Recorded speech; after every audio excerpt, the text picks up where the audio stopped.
Good morning, everybody. It may not be morning where you're watching now, but this is a great morning. It's a morning that's a joyous morning here at NIACC. It was a few months back that out of the blue, I got an email and a contact from Adam with Westlake Royal PROS and with Tapco Tools, and wanted to know a little bit about our program here at NIACC and what we did with building trades. And you know, we had a few contacts back and forth. Meanwhile, at one point, you know, I had some family things going on, and we were out of contact for a little while. But then that contact reignited, and he decided to generously provide a break for our program here. And ironically, somebody I've been following on Instagram for about a year now and look up to as a mentor, Aron Jones, Big Dog Construction, has used their products a lot there too. And what are the chances that you know, Aron would be at the Builders Show in Vegas, and that was something that I was already scheduled to go to, and we get to meet each other, all because of a connection, Adam, that you made. And I know that you guys care about education, and we're really grateful that that this connection was made, and look forward to what the students are going to accomplish with this. I can't tell you, it was almost surreal. I was so nervous when I was there with Aron, you know, learning a few things on the break because I've watched him on Instagram, and here we are together. And the idea that you would bundle that up and ship it to our school after an event really does mean a lot. So thank you for that. Yeah, you know, it's Tapco and Westlake Royal. Pleasure to help out students and young contractors in the industry. We're always looking to figure out how we can help out, you know, in that way. So yeah, it's our honor to do that, and glad you're enjoying it. Yeah, thank you very much. And we're excited about this, what's going to transpire in the next minutes ahead here today as well. Really excited. Looking forward to it.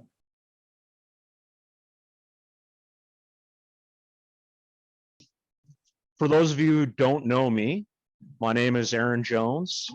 I'm a carpenter and a builder. I live on Grand Manan Island in New Brunswick, Canada. I'm passionate about helping teach the next generation, which is one of the great things about what's happening here today. And I appreciate Westlake Royal Pro and Tapco for helping make this possible. And it really was a wonderful experience at the International Build Show. One, I got to meet Greg, and two, it was just wonderful to be able to bend a few things and walk through a few things on that break before it ended up at NIACC, and it's a truly wonderful experience. The other thing that I'm passionate about is making our buildings more durable and more resilient. And one of the easiest ways you can do that is with flashings, whether you're bending on site or off site. The Tapco brake, you know, first in the field, really, they were the first people to invent, or I shouldn't say invent, but they were the first people to produce a portable brake. They've been doing it for over 65 years, and there's just lots of really great accessories that you'll see as we go through today that go with it, that help to make your life easier, more ergonomic, more efficient. Another thing is, you know, if it's not vertical, it needs a roof. And we'll get into quickly one of the profiles we're going to bend today, and that's just a very simple head flashing. Now, before I get into all the accessories that we're going to use for different parts, this is one of the little tricks that I use to help myself be more efficient. I create a board for every project, and you're also going to hear me talk about legs and face bends and back bends. When I talk about a leg, that's usually the distance between one bend and another. And when I talk about a back bend or a face bend, that has to do with the side of the material it's on. So a face bend would be on the finished side. A back bend would be on the back side. So these are the two profiles that we're going to go over today. Again, head flashing. I do a simple hem, a back bend, and a face bend. A hem is just a back bend that you close. And we're going to do an outside corner. Now, one of the reasons that I keep this board, and I'm going to grab one from another project we just wrapped up, and this goes to being efficient, is if I keep track of every bend, every flashing, every trim on a project, if something goes wrong, whether you miscalculate the amount of material you need, something gets damaged, something gets cut wrong, you don't have to plan it all out again. You just go right back to your board and you bend. I'm just going to go through one more quick thing about profiles is all of these legs can be changed to fit anything. So if the brick mold is quite wide or quite deep on something, or you have a lot of outboard insulation, that 2-inch leg could very quickly become a 4-inch leg. There's nothing saying that you have to bend everything this way. And the more you bend and the more familiar you become with the brake, the easier it is going to be able to measure and define your profile. Another thing that I do quite often is I'll keep scrap underneath my brake. And if I'm doing something new, I'll grab a scrap and I'll walk myself through it. Because for some profiles, if you don't bend them in order, like this outside corner, for example, if you get out of order, sometimes you can't complete the piece. And honestly, one of the best ways to learn on a brake is just making mistakes. So there's a few differences between our brakes, but basically they all function the same. I've taken the footboard off of my brake. So this is an XL2. It is capable of bending steel up to 24 gauge. I believe you have the Pro 19, Greg? Anyways, 14. I think it's the Pro 14, sorry. Pro 14, Pro 19. They both can go up to 28 gauge steel. So this is just a little heavier duty version. Typically, I bend more steel than I do aluminum. And that's where one of the features I like about the Tapco is the pull to lock, especially if I'm crushing a difficult hem on heavy gauge. I can use my body weight to lock it up. It's just one of the features I like, and it's one of the reasons when I upgraded to this a decade ago that I chose the Tapco. Super, super useful tool, cutoff tool. Makes your life extremely easy, adds efficiency and speed. And the more efficient you are as a tradesperson, the more valuable you are. Whether it's just value to yourself or value to a future employer, if you can be efficient, it is important. Hopefully we have time to get into the brake buddy. I've got 2 rollers. We're probably only going to have time to get into the brick mold roller, but also got the grooving roller. There's other rollers available, and hopefully we'll be able to put that in the link when we edit this. There's a crown molding roller and a V-groove roller, but both of these rollers are great for reducing things like oil canning on wide trims and for adding some really unique decorative trims or decorative profiles to different trims you can bend. And you could create all these steps on the brake, but this is just a huge time saver, and it makes each of these profiles identical. So consistently equal, consistently repetitive, and that just adds to your efficiency. Putting your coil stock in the cradle, very easy.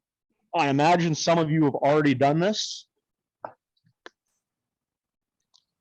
Just watch out that you don't end up with the clips trapped underneath. Every once in a while, that happens. Cradle roller. So that's your coil in there.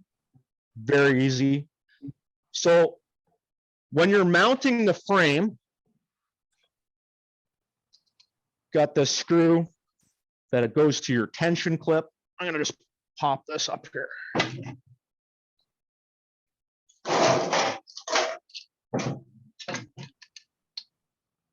So this should mount square to your brake, but I always check it.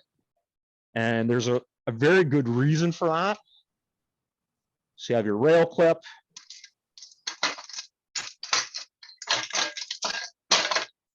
Because during shipping, transporting from job site to job site, sometimes things get out. So before you tighten that screw up, you can take it close, but don't tighten it right up. And then what I like to do is off the anvil, if you're not aware, this is the anvil of the brake, that's the bed of the brake, the bending apron. But I will check to see if the rail of the Sidewinder is square to the anvil. This plays an important part if you're doing a lot of production. Say you've got 150 feet of fascia to bend up. Every time you pull this coil out, you ensure it's even, you lock it down in the brake. When you use the cutoff tool across here, that cut is now 90 degrees to the anvil. That means it's going to be a nice square cut when you're finished bending, basically a factory edge, and you don't have to trim that edge up when you're installing. It's going to make really nice, clean cut for you.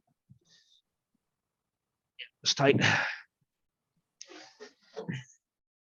Loading the coil stock up from this point, extremely easy.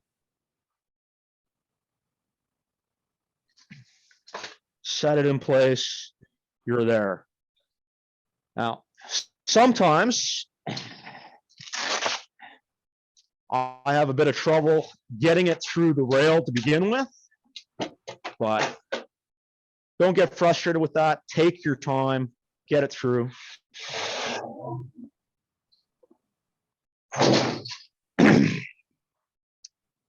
Now, this is the last step, ensuring you get that nice square cut. And it's really easy if you're rolling out, say, a 10-foot piece or an 8-foot piece. These short lengths are a little bit more fun, but I've got 6 7/8 there, 6 7/8, 6 7/8. Lock that down. That ensures that this is going to be 90 degrees to this edge. Everything's going to be nice and square. Again, cutoff tool. You guys have the Pro cutoff tool. This is actually the cutoff tool that goes with my brake. It's the Max cutoff tool. I can do 24 gauge with this one. And again, this guy's over a decade old, still in service. Just shows the dependability of these brakes. Another great time saver is the stops. Now I'm going to set these stops to 8 inches. And there's a reason for that. If you take a 24-inch piece of coil stock and you divide it in 3, it works out to 8 inches. And 8 inches actually can be used up for a lot of profiles. And getting back to, and this is where we're going here shortly, getting back to our head flashing, I didn't put a total on this one. So the total would actually add up to 7 3/4. But most people don't care if I add a 1/4 inch to the upstand. So that's the amount of flashing going up the sheathing. So instead of throwing a 1/4 inch out on every piece, I'm just going to change that to 4 1/4. Burn up all the coil stock. I have less waste to handle, and probably just improved the durability of that flashing. So the easiest way to be efficient with a brake is to batch your tasks. So the more things you can do repetitively at the same time, the more efficient you'll be. So what I'll do if I'm doing, say, 150 feet of head flashing is I will break down 15 pieces of stock, 10 feet long, and then I'll lay out as many as I possibly can. So I'm going to show you two ways that I lay out material. One way is, and this is the way a lot of people do it, and then I'm going to show you a way that I find more efficient for if you're trying to be repetitive and do a lot of stuff. I'm going to use a marker just so it shows up a little more clearly. Typically, I wouldn't use a marker. So I'm going to lay out my back bends. So we've got a 3/4 back bend and an 1 3/4 back bend. So I'm going to lay those out. 3/4, 1 3/4. Again, on the same side, coming off the same side, 3/4, 1 3/4. Now this is your leading edge. And it's very important that you keep track of that because all of your layout comes from that side. So when you flip your piece over to get your face bend, you have to measure again from that side. And this is where mark 3 3/4. And again, from the same side, 3 3/4. If everybody wants to lay that out again, or lay out one piece in your team, that's great. That'd be wonderful, because we're going to get into bending this here shortly. So now I'm going to show you what I typically do if I'm trying to be productive and I'm doing a lot of bending, is I will mark out all of my numbers from one side. I will do 3/4, 1 3/4, 3 3/4. Again, 3/4, 1 3/4, 3 3/4. Then I'll take my snips, and because I know this profile, I can actually use my green and reds to help me index my bends on the anvil. And I'll show you guys what that means as I go through this. And depending on the style of snips you have and the gauge of material, how many pieces you can cut or snip at once. But it's not unusual for me to do 4 or 5 with aluminum.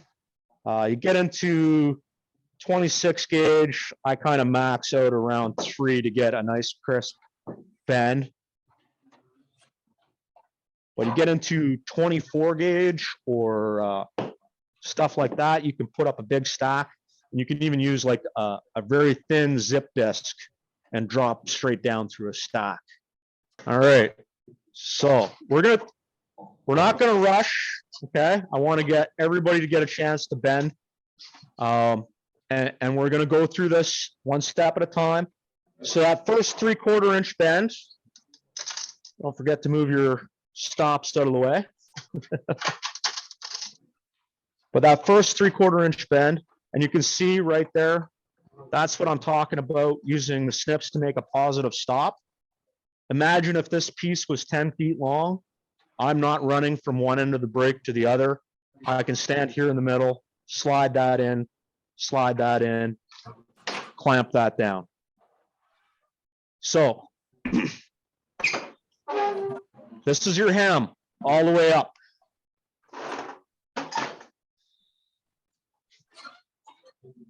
When you pop it out of the break, don't take it all the way out. Leave it sit right in there. Go to your next bend, which is at 1 3/4. The reason you don't want to close the hem up, if you go to closing the hem right away, that piece, especially if it's 10 feet long, becomes very floppy, and you can easily accidentally bend it. Now, don't go quite 90 degrees. I don't have one here. I haven't used one in a while, but Tapco also has an angle gauge that can attach to your brake. Really good for nailing your angles down when you're first starting to bend. Close your hem next. Now for bonus points, you can drop that back in the brake, clamp that down, give it a little bit of a kick there, and you create a drip as well. You don't have to, but I think Greg told me that was worth, excuse me, an extra 10% on your total I mark. think so. Yeah, absolutely. So, you know, put that on there if you want it. And then your last face bend. And that is a simple head flashing. All right. So you're going to do the back bend first. That's your 3/4 inch bend.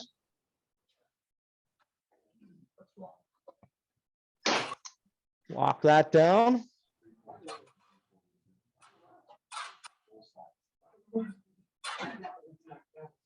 Perfect.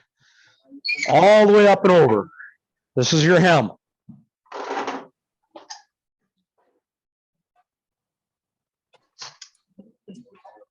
Don't pull it out of the brake. Your 1 3/4 inch mark. Lock that down.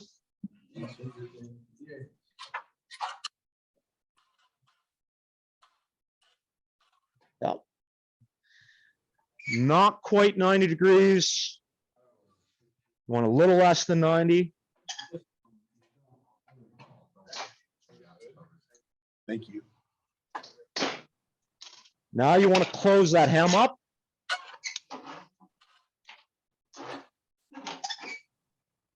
Aaron, is there a little bit of a lift up that they have to do on that to get up to the upper part of that hinge socket when they're doing the hem, or does it automatically? I'll run through that right now, just so you can, I'll just start over with this, a different piece. Yeah, go ahead and watch them, guys. So 3/4 inch bend. I'll wrap that right up and over. I'll pop that out to my 1 3/4 inch mark.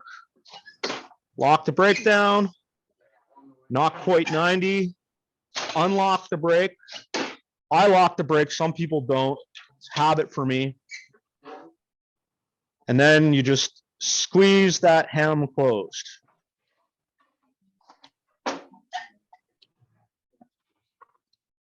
you guys get it? Good.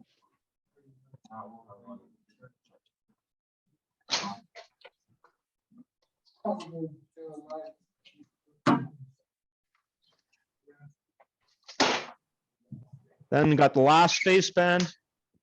And again, you don't want to take this to 90. You want to make this piece here parallel with the bed of the brake. That way you've got nice positive drainage when that goes on a wall. I didn't put the drip on there, but you can go back and add that. Sometimes you can go backwards with a profile, sometimes you can't. This one, if you forget something like that, very easy to go back and add it. Aaron, when you're putting the drip in there, is that a 1/4 inch or 3/8 or half of that 3/4 inch lip, or where? It's about a 1/4 inch in there. Okay. There's other ways to do it. Just this is an efficient way with this profile because you've just come from closing the hem, and instead of flipping the piece, you just drop it and it goes back into the brake. Oh, sure. Every time you have to flip the piece, imagine if this piece is 10 feet long. Like every time you have to flip it, if you don't have the height to flip it, you've either got to do an awkward helicopter spin, or some other type of, angled flip. Sure. So that's just an efficient way to do it. And the more you bend, the more little things that you will find are efficient. And there's things that I do that some of your students may not find efficient for them long term, but they may come up with better ways. Hopefully someday I'm learning a trick from one of them.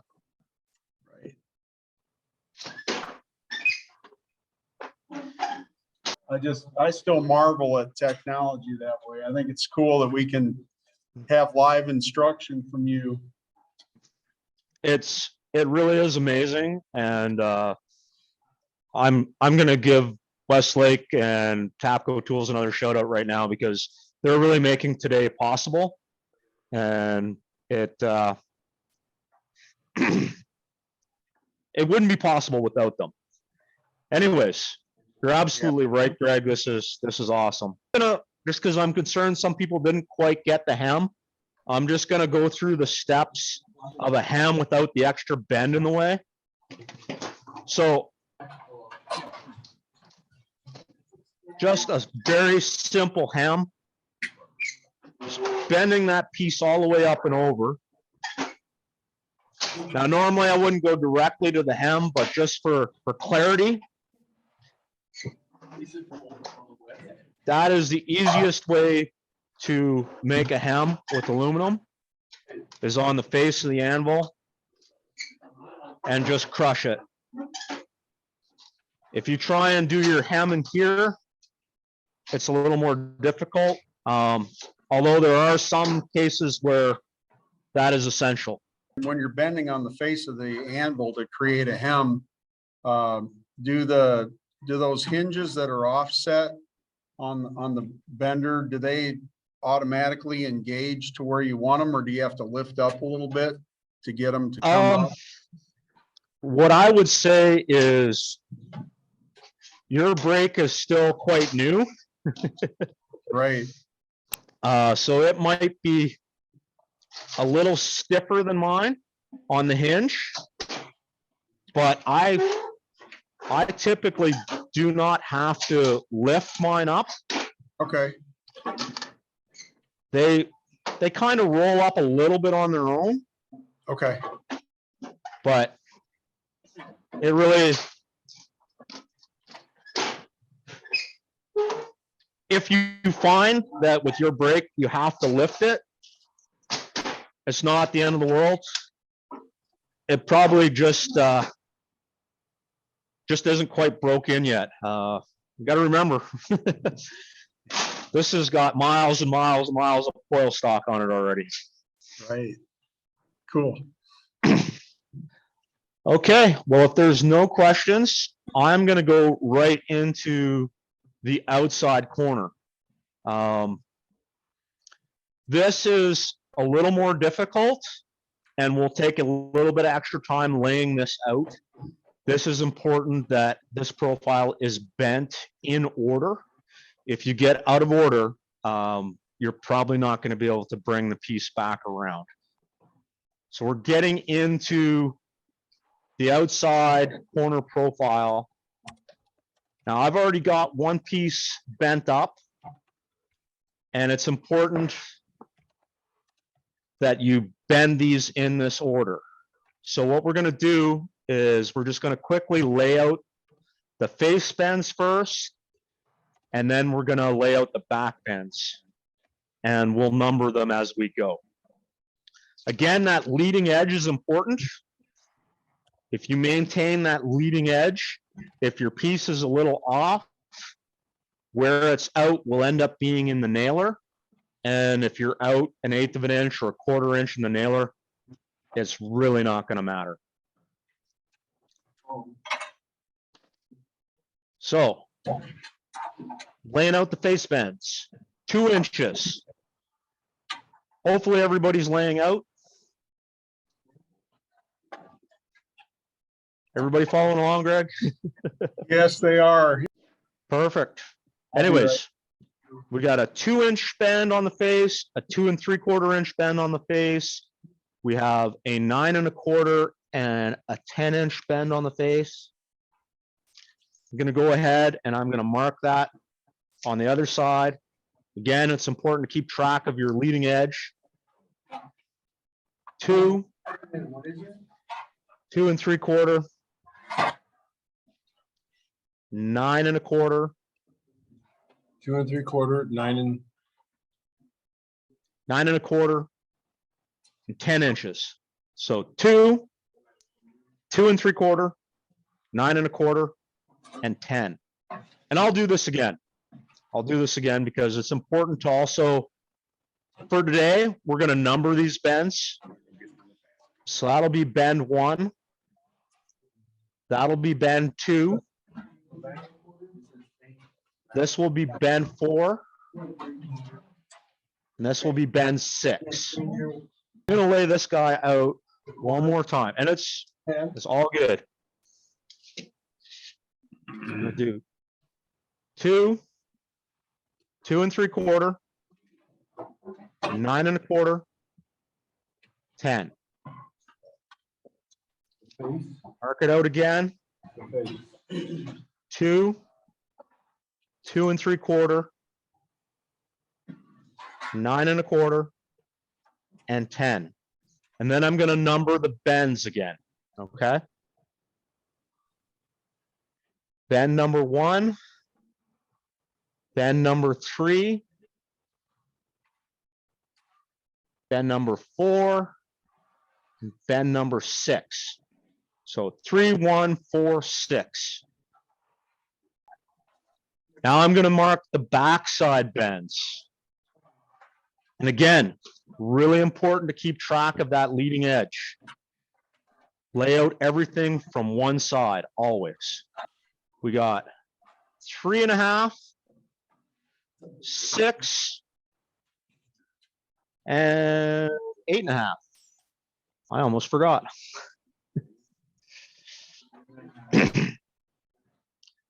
3 1/2, 6, 8 1/2. And I'm going to number those bends. 2, 5, and 7. Again, I'm going to lay that out one more time. Everybody a chance to catch up.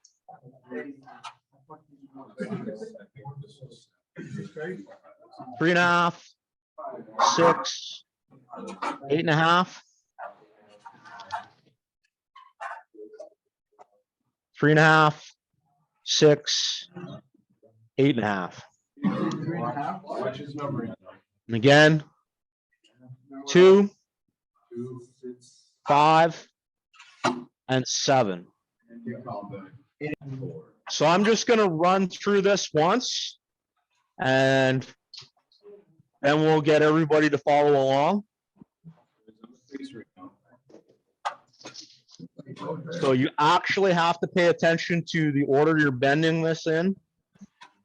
If you make an error, you might not be able to get it back. So your first bend is 90 degrees. You go right to bend number 2 on the back side. And this is a hem.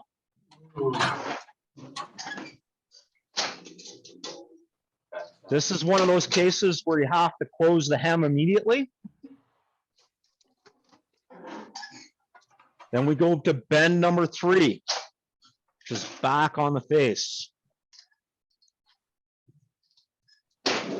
This is also one of those profiles, if you don't have the height or you're not bending outdoors, you're going to be doing a lot of helicopter spins. So you can see starting to take shape. We've got the built-in J on that guy. Over to bend number 4.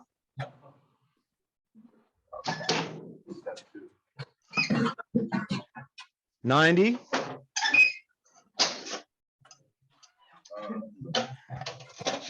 Bend number 5. Going for another hem.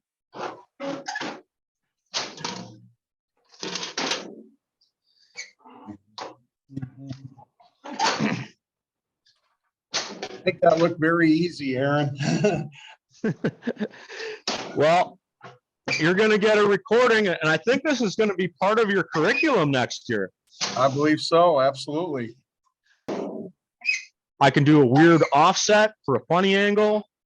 I can do a 45, or I can take it to a true 90. Okay, so that leading edge should be away from you, and you should be clamping the brake down on bend number 1. So you should be able to see your lines for bend 4 and 6.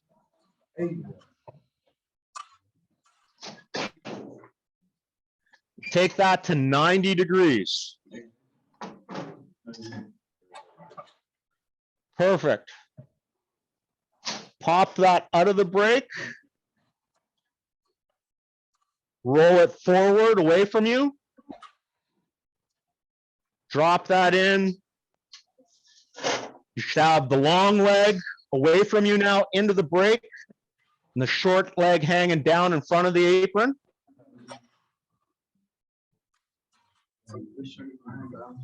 I'll show that again.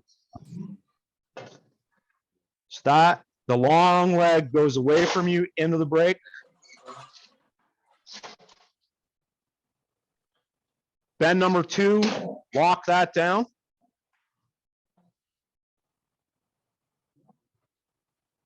And then this becomes a hem.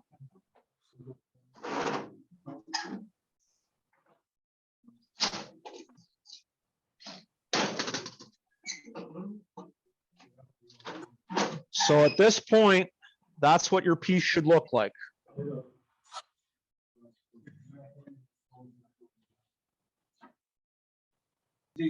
Okay, so now you've got your hem. That should be pointed straight up in the air with your number 3 bend pointed away from you into the brake.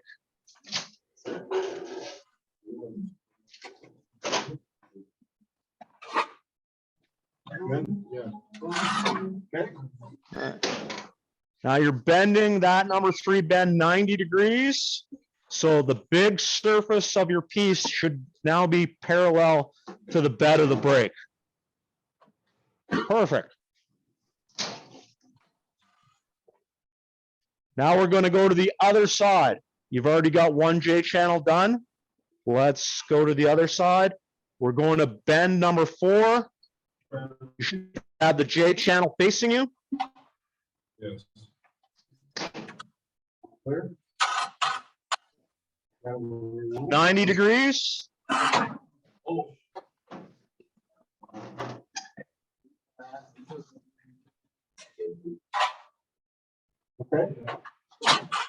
Okay. So now the piece should be upside down. The J channel that you do have bent should slide into the brake, and you're going for bend number 5.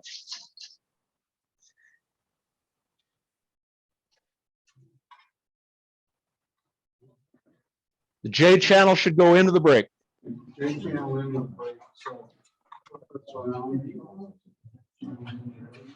Exactly, just like that.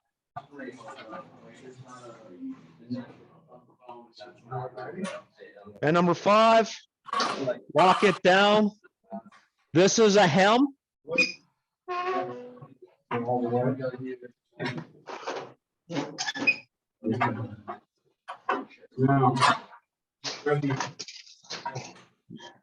Again, pull that piece up, set it down. Should still be upside down. And just pinch that hem closed.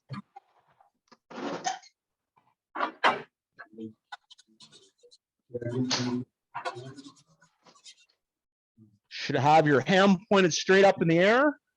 Oh, I'll wait a second. You want your hem pointed straight up in the air. Put the leg in with your number 6 bend on it.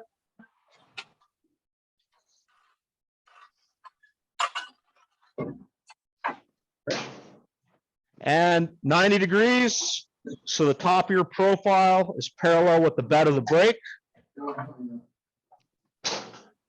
When that's done, you should have a piece with 2 built-in J's on it.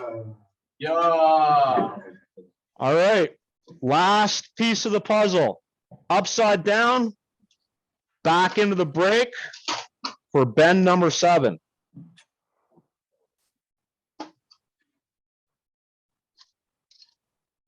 Okay.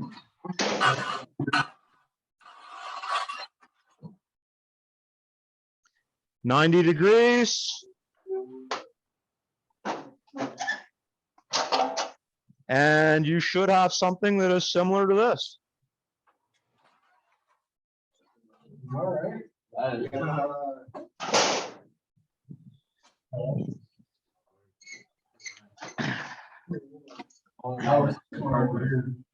This handle was getting in Kelsey's way. I'm sure you guys already know, but handles store on the brake very easily, and they're also great for transporting the brake. Make it really easy to pick the brake up and move it around. If you have a little bit of coil stock, you could just get a couple pieces bent out, and maybe we could just have a little fun with the brake buddy. Give maybe not everybody, but a few people the opportunity to just go through a few things. I'll walk through a couple things I like to do. Sure. There's a couple things that the brake buddy is really great for, and I don't think we're going to have enough time to do both, but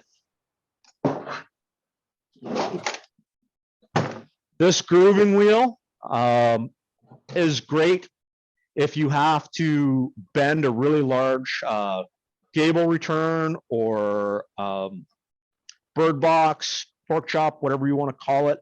If you have a really large piece, you can add a few of these.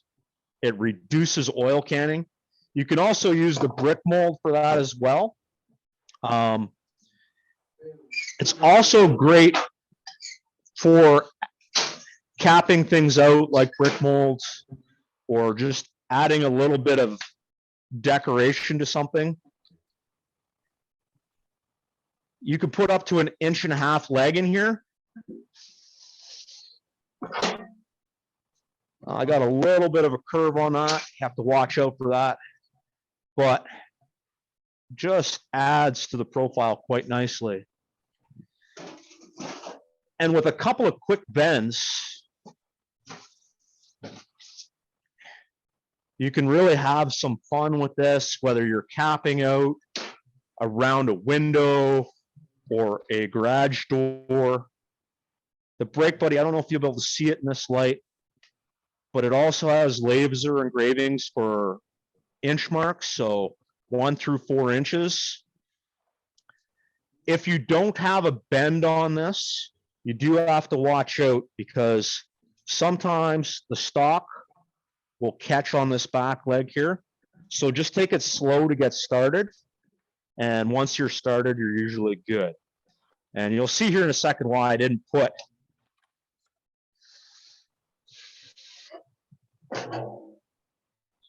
So now, if I wanted to make a little bit more decorative sort of trim around a garage door or a window, I'll make my 90-degree bend. Then I can flip it over. And again, all these legs you can change. So you've got a little bit of a profile. You've got a place to nail it to the sheathing. And again, you can change all of these legs to whatever you need. It takes a bit of effort to get started, and consistent, smooth pressure are important. So really the possibilities are endless with this. It's just a matter of deciding what you're trying to do. For any amount of, decoration purposes, or depending on what you're trying to cap out around. You put your brick mold roller in there.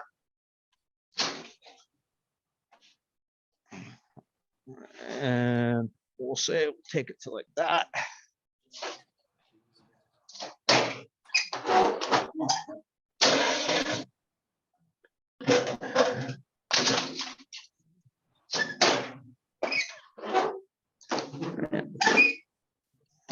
And ignoring the pencil marks and whatnot, but you can change any of these legs, cap anything out, still have a place to nail it on. And really the sky's the limit. You know, if you've got a really deep inset window or garage door, you can have this leg go in a long ways. Really, again, the sky's the limit. It's just a matter of coming up with the profile, taking the time to work through a couple practice pieces, and then just producing the amount you need.